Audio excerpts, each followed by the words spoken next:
Il y a depuis un certain temps quelque chose qui me revient constamment à la pensée à propos du ministère. Je sens que je dois vous en faire part. Vous reconnaîtrez avec moi, j'en suis bien certain, qu'il y a là un message très important et très actuel pour le peuple de Dieu.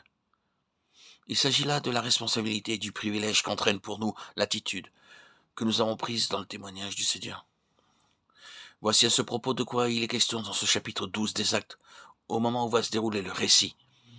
Dieu est en train de faire de grandes choses par ses serviteurs. La parole fait son chemin avec puissance. Aussi, le royaume des ténèbres, comme il le fait toujours en pareil cas, oppose à l'œuvre de Dieu une réaction des plus violentes. Il excite son instrument et met en mouvement ses émissaires. Ayant jeté son dévolu sur Hérode, c'est lui qu'il dresse contre le témoignage de Jésus. C'est lui qu'il emploie pour faire disparaître Jacques. Et voilà que Pierre, à son tour, va tomber entre ses mains. Or, que cherche l'ennemi dans toute cette affaire? Tout simplement à restreindre les effets de ce témoignage, à en limiter la diffusion. Ce qu'il doit viser par conséquent, c'est le ministère proprement dit, pour lui imposer silence, si possible. C'est pour cela qu'après le supplice de Jacques, nous le voyons procéder à une deuxième offensive à la suite de laquelle Pierre se trouve enfermé dans un cachot. L'apôtre est donc là chargé de chaînes et dûment surveillé par 2 soldats, pour ne rien dire de tout ce qui barre encore le chemin après les soldats entre lui et la liberté. Voilà dans un sens à quoi en sont réduits pour le moment le témoignage et son ministère. Limitation de toute nature, mise en échec momentané tout au moins, arrêt. Puis c'est la réaction de Dieu et bientôt la situation va se redresser. Il est toujours réconfortant, au suprême degré, de voir l'initiative venir du trône et la souveraineté divine entrer en action. C'est une de ces réactions de Dieu que nous avons ici. En face de cette situation, Dieu réagit dans 2 sens différents. En tout premier lieu, par un mouvement du Saint-Esprit au sein de l'Assemblée. Et c'est là pour nous un des aspects les plus importants du problème. C'est sur ce point aussi que nous allons nous arrêter quelques instants. Par le Saint-Esprit, Dieu réagit au sein même de son peuple, de son Église. Sous la pression de l'Esprit, on se réunit pour prier. Et c'est vrai, c'est un vrai spectacle que celui de cette assemblée qui s'unit comme un seul homme pour jeter à Dieu sa supplication. La situation peut se traduire de la façon suivante. Seigneur, les hommes ont porté atteinte à ce témoignage et le ministère de ce témoignage est mis en échec. On veut le circonscrire, l'entraver, le restreindre, couper court à son développement. C'est peut-être là la fin à brève échéance.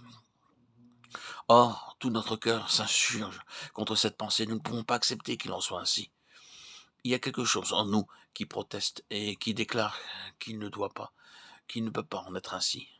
Mais qu'au contraire, ce témoignage doit avoir ses coudées franches et que le ministère de ce témoignage doit être rendu à la liberté. Nous croyons que c'est là la volonté de Dieu. Notre cœur nous en rend témoignage. C'est pour cela que nous sommes contre cette affaire et tous ensemble nous faisons monter vers toi notre protestation contre un tel état de choses. Quand Dieu, par son esprit, obtient de son peuple une telle attitude, quand il peut l'amener en faveur du témoignage et de son ministère, à ce degré-là d'intelligence dans la collaboration avec le trône, alors de son côté il intervient souverainement. Ne l'oublions pas, bien-aimés, la souveraineté de Dieu n'entre pas en action s'il n'y a pas de notre côté une préoccupation spirituelle qui soit en rapport avec ce que nous attendons de lui. Combien de fois, en face d'une situation difficile, ne nous contentons-nous pas d'une de ces invocations à bon marché, comme si nous demandions à Dieu de nous rendre un service, attendant tranquillement que sa souveraineté veuille bien se mettre en mouvement. Ce qu'il attend de nous, au contraire, c'est que, sous la pression de sa propre préoccupation à lui, nous nous laissons saisir par la solennité de l'heure et nous nous livrions tout entier, corps, âme et esprit, pour collaborer avec Dieu par la prière et clamer vers le ciel notre détresse et nos supplications. Dans ces conditions-là, oui, nous verrions Dieu étendre sa main et nous donner la preuve de sa souveraineté. Si dans le cas qui nous occupe la souveraineté de Dieu s'est manifestée par l'intermédiaire de l'ange, l'ange, de son côté, ne faisait que collaborer avec le Saint-Esprit, qui lui-même avait au préalable exercé son action au sein du peuple de Dieu.